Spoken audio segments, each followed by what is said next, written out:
ደነገጠች። ያ አላህ ብላ ራሷን በእጆቿ ያዘች። አሁን ከከድጃ ፊት የምመለከተው ድንጋጤ የብስ ግራ አጋባኝ። ክርስቲያን መሆኔን ታውቃለች። ያየችውም የድንግል ማርያም ስዕልም ቢሆን በእናቷ ክፍል ውስጥ ያለውን ተመሳሳይ ስዕል ነው። ታዲያ ምን አዲስ ነገር ቢፈጠርባት ነው እንዲህ በድንጋጤ ክው ብላ የቆመችው በማለት እጅግ ተጨነቅኩ።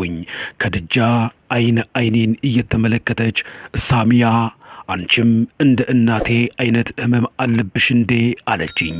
የበለጠ ደግሞ ግራ ተጋባው።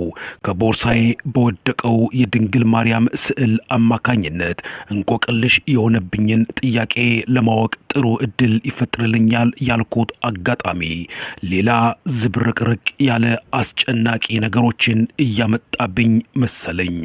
የሆነ ያለው ነገርና ከድጃ የምትጠይቀኝ ጥያቄ ምንም ሊገባኝ ስላልቻለ በአግራሞት እመለከታት ይዣለሁ። ሳሚያ ነይ ንገሪኝ ብላ እጄን ይዛ ወደ መኝታ ክፍሏ ይዛኝ ገባች። እስኪ ንገሪኝ፣ ህመምሽ እንዴት ነው የሚያደርግሽ? ይህን ስዕል መያዝ ከጀመርሽ ስንት ዓመት ሆነሽ? ምን ለውጥ አገኘሽበት? ብላ ምንም ሊገባኝ ያልቻለውን የጥያቄ መዓት አሽጎደጎደችብኝ። ምን እንደምልና እንደምናገር ግራ ተጋብቼ ቁሜያለሁ።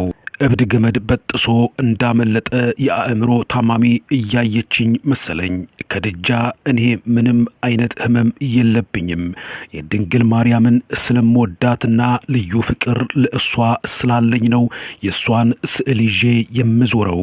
ምንም የታመምኩት ነገር የለም፣ ፍጹም ጤነኛ ነኝ አልኳት። ለማስረዳት እየሞከርኩኝ ከድጃ አሁንም ልታምነኝ የቻለች ባለመሆኗ እየዋሸሽኝ ነው ሳሚያ፣ እኔ ከአንቺ ችግርና ህመም የተነሳ መማር እንዲሁም ማወቅ ስለምፈልግ ነው እየጠየኩሽ ያለሁት። እናቴ ታማ አልጋ ላይ ከዋለች 2 ዓመት ሊሞላት ነው።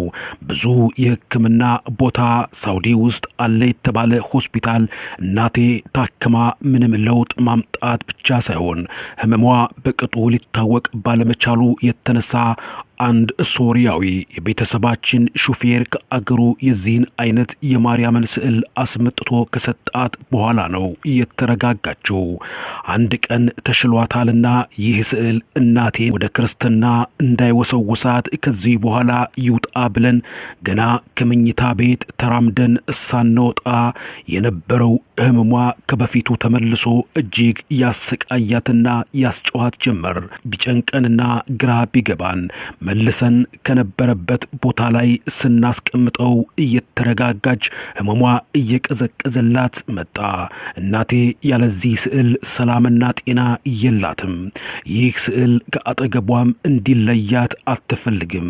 ስዕሉን ያመጣልን የቤተሰባችን ሹፌር የነበረው ሶሪያዊም እንዳንቺ ክርስቲያን ነበረ። ሌላ መፍትሄ እንዲያመጣልንና የዚህ ነገር መጨረሻው ምንድነው በማለት ለመጠየቅ ፈልገነው ነበር።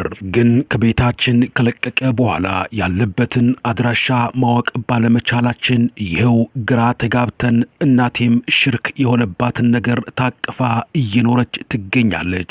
እና ሳሚያ አንቺም ይህን ስዕል እንድትይዢ ያደረገሽን ህመም ንገሪኝ እባክሽ፣ በግልጽ ንገሪኝ እያለች የሚይዘው የምጨብጠውን እስካጣ ድረስ በጥያቄና በልመና ወጥራ ያዘችኝ።